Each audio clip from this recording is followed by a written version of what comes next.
¿Pa' qué me invitan? El análisis internacional de Inna Afinogénova. Hace 3 años decir que la guerra en Ucrania era una guerra proxy sostenida por la maquinaria bélica de la OTAN con el objetivo de desgastar a Rusia te colocaba en el Olimpo de idiotas útiles del Kremlin, propagandistas a sueldo de Moscú, retransmisores del argumentario de Putin. Al tercer año algo empezó a cambiar.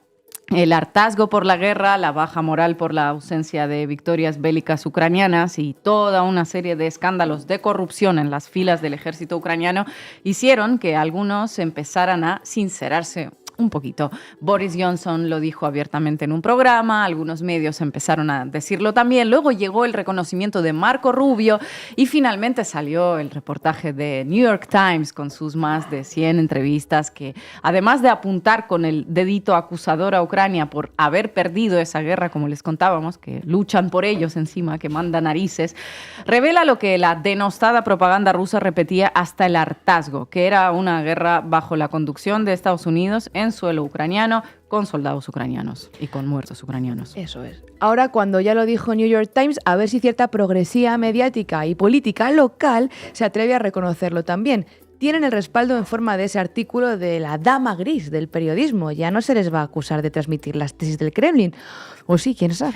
Bueno, lo que les traigo hoy a colación es otro reportaje que, al igual que el de The New York Times, se convirtió en una suerte de hito en la cobertura de la guerra. No se habló tanto de él fuera de Rusia y de Ucrania porque salió originalmente en ruso, causando un importante revuelo tanto en Rusia como en Ucrania. ¿Por qué? Primero porque salió en Medusa, que es el medio opositor al régimen de Putin por excelencia. Desde el inicio de la invasión, el periódico condenó abiertamente la guerra y se alineó con el Estado ucraniano. Esto es importante porque Medusa no es que sea un medio antibelicista o pacifista. No, es un medio que aboga por la victoria de Ucrania, por la paz justa que pinta cada vez un poco más inalcanzable. Sus periodistas tuvieron que salir de Rusia e instalarse en el extranjero para evitar represalias del gobierno de Putin. El medio se ha financiado parcialmente gracias a las donaciones de ONG extranjeras y en Rusia fue declarado además como agente extranjero y entidad non grata. Bueno, esta información es suficiente para hacernos una idea de la línea editorial que tienen respecto a la guerra de Ucrania.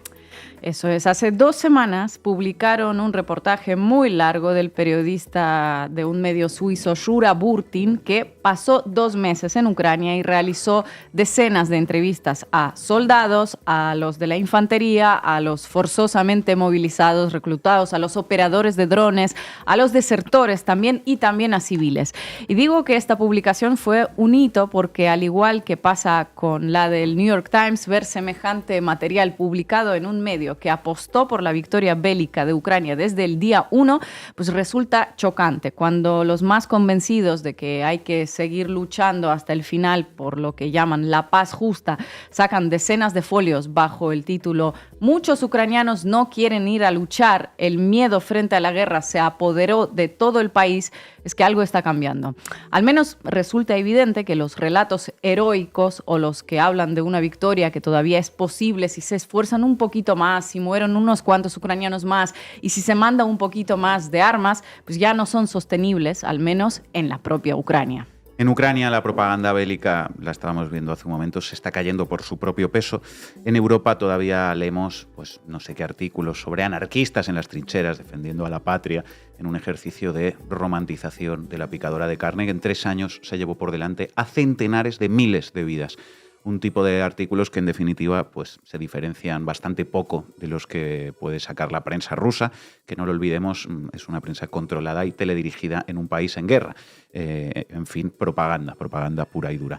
Cuanto más lejos de Pokrovsk, Kupiansk o Kramatorsk, más solemnes salen los publireportajes sobre la gloria bélica, ¿no? Y el heroísmo de morir reventado en una trinchera con una granada lanzada desde un dron. ¿Qué cuentan esos soldados y civiles ucranianos sobre la guerra? ¿Por qué tuvo tanta repercusión en ambos países? Para quien quiere la versión completa, ya está publicada en inglés, incluido en la web de Medusa. Vale la pena aclarar que todos los nombres en el reportaje están cambiados porque nadie quiere que se revele su identidad por miedo a represalias. Después de hablar con todas esas personas, el periodista llega a la conclusión de que los ánimos en Ucrania han cambiado radicalmente en el último año y medio.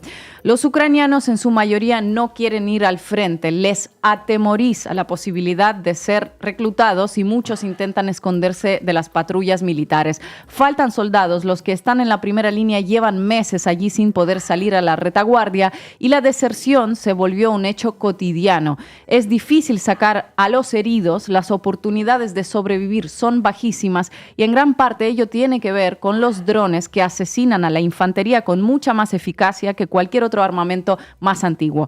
Este sería el resumen que viene acompañado de testimonios directos con sus chascarrillos y palabrotas de gente que los compartió. Obviamente, aclarar una vez más que esto no lo estamos diciendo nosotros, ya si quieren o no creer a este medio, Medusa, eso es otra cosa, yo solo transmito lo que ellos han publicado.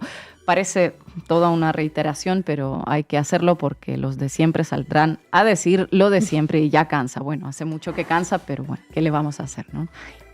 El medio habla del fenómeno que en Ucrania denominaron la busificación y que es básicamente todo aquello que vemos en tantos vídeos en redes. Chavales siendo reclutados por la fuerza en la calle, mientras van del punto A al punto B, supermercados, en el metro. En el último año, estos episodios se volvieron frecuentes en la capital, en Kiev, lo que da una idea del nivel de desesperación, porque parece que literalmente no quedan más hombres por reclutar en las provincias.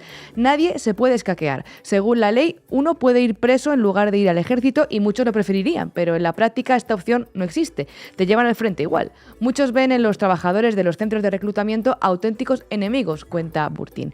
También dice que este año notó que sus amigos de Kiev ya no bajan al metro porque allí también están desplegadas las patrullas y prácticamente no salen de su casa si no es absolutamente necesario para no ser secuestrados por reclutadores. Con todo este panorama de fondo, el número de deserciones y huidas con todos estos condicionantes aún así aumenta en Ucrania. Recordemos que un hombre no puede salir de Ucrania libremente, por lo que la huida del país se convirtió en un enorme negocio con consecuencias trágicas en muchas ocasiones. Este medio describe cómo un grupo de chavales fue sacado del país en un camión de basura a través de la frontera con Moldavia. Uno de los testigos dijo haber pagado 8.000 euros, mientras a un conocido suyo le habían cobrado 12.000. La cadena de intermediarios ha sido más larga y todos intentan quedarse con alguna parte del pastel. ¿Por qué huyen? Porque no creen en la victoria y sobre todo porque no quieren morir, algo que parece bastante lógico por otra parte. Según un médico militar con el que habló el periodista, el número de bajas es altísimo. Durante la fallida contraofensiva ucraniana del verano de 2023, cito textualmente, no quedó un espacio libre de cuerpos muertos, había que caminar sobre cadáveres. Según esos testimonios, muchas de esas muertes se producen porque a los superiores no les importa la vida de los soldados. Simplemente quieren ganar dinero, dan órdenes criminales y amenazan con disparar en las piernas en caso de desobediencia, dice un soldado. Los casos de corrupción son el pan de cada día, desmotivan y provocan todavía más deserciones. En fin, nada muy distinto a lo que podemos leer en cierta prensa de aquí sobre la situación en el ejército ruso, por otra parte. Pero recordemos que la fuente en este caso no es precisamente la propaganda de guerra rusa. En 2024, Financial Times informó de un número récord de casos abiertos por deserciones en Ucrania, unos 60.000. Según distintos cálculos, en ese año hasta 200.000 chavales han desertado. Medusa cita a un tal Danila que huyó del frente después de rechazar cumplir una orden que calificó de suicida. En 2 años me acostumbré a la idea de que soy material de un solo uso para ello. Resulta duro observar que se cagan en ti y seguir actuando para perjudicarte a ti mismo. Estamos hasta el culo todos. La moral está agotada. Hay una parte del reportaje dedicada al uso de drones que, según todos los testimonios, ha cambiado completamente la mera esencia de la guerra. Uno de los testigos dice que los drones son un equivalente de las armas de destrucción masiva, algo cuyo uso debería prohibirse. Ojo a esto, los drones equivalen a armas de destrucción masiva. ¿Por qué? 9 de cada 10 heridas son causadas por los drones, dice Medusa. Siempre están encima de las posiciones de la infantería y son tantos que el aire resuena como si hubiera enjambres de abejas. Cuando uno se queda sin batería, llega otro y así. No hay escapatoria de ellos ni en las trincheras, dice un soldado al que llaman Taras en el reportaje. No hay escapatoria de un dron. Sobrevuela todo y verifica dónde estás. Si te encuentra, te va a perseguir hasta matarte. No se pueden derribar. Desarrollan una velocidad de hasta 180 kilómetros por hora, llegan desde no se sabe muy bien dónde a una velocidad anormal e impactan contra ti. Los drones han cambiado la guerra, han eliminado toda posibilidad de tener suerte. La guerra siempre consistió en pura muerte, pero al menos podías tener una pequeñita esperanza de tener suerte. Pero el dron va a llegar, te va a alcanzar y te va a matar. Como están equipados con sensores de temperatura, los soldados dicen que no pueden ni tomar un té dentro de sus blindados. Otro de los problemas es que no pueden sacar a los heridos por ello. Están días agonizando y terminan muriendo. Una imagen que nos recuerda a los relatos sobre las grandes guerras de trincheras del siglo pasado. Por todo ello, algunas personas han empezado a hablar abiertamente de que hay que terminar la guerra como sea. Qué raro que no aparezcan esos testimonios en televisión española, ¿verdad? Bueno, algo que en cualquier caso debería parecer lo más lógico, por otra parte, que en otras épocas lo fue. Antes no era algo aceptado dentro de Ucrania, ahora esta idea se oye cada vez más, cuenta Medusa. Hay un capítulo dedicado especialmente a todos esos personajes que desde la lejanía animan a continuar la guerra, incitados por la propaganda bélica que vende diariamente historias de resistencia, heroísmo y de una lucha del bien contra el mal. Esas mujeres canadienses que lo dejan todo para ir a combatir, esos anarquistas en las trincheras, toda esa épica que poco tiene que ver con el barro, la sangre y los miembros amputados. Un testigo dice a Medusa que nadie quiere ver vídeos en los que drones impactan contra soldados arrancándoles partes del cuerpo y otros drones graban cómo mueren agonizando. No quieren verlo porque esto derriba su visión en la que hay héroes y está todo bonito. No quieren ver tripas, columnas vertebrales y dentaduras reventando. Pero bueno, para los que parecen no saberlo o hacen que no lo saben, ya se lo aclaramos. La guerra es eso, en cualquier frente y para cualquier bando. Pues nada, el reportaje está en inglés y es una lectura muy recomendada, por no decir obligatoria, sobre todo para todos aquellos que jalean la guerra desde la comodidad de España o de Francia, pidiendo no quitarles agencia a los ucranianos, que los ucranianos, según ellos, quieren seguir, quieren más armas y que les baje la edad de reclutamiento. Bueno, aquí podrán encontrar en Medusa decenas de entrevistas con ucranianos. Dadles agencia, por favor. Sospecho que las pasarán por alto, igual que esos vídeos con tripas, dentaduras y columnas vertebrales reventadas para que no distorsionen la propaganda de guerra que nos venden como periodismo. Gracias, compañera. Europa tiene que estar en esa mesa de negociación y, en concreto, existen misiones de preparación para civiles, para soldados. Estamos preparando a todos los soldados ucranianos. Luego están las sanciones, esto es competencia europea, sanciones contra Rusia. Y en tercer lugar está el proceso para entrar en la Unión Europea.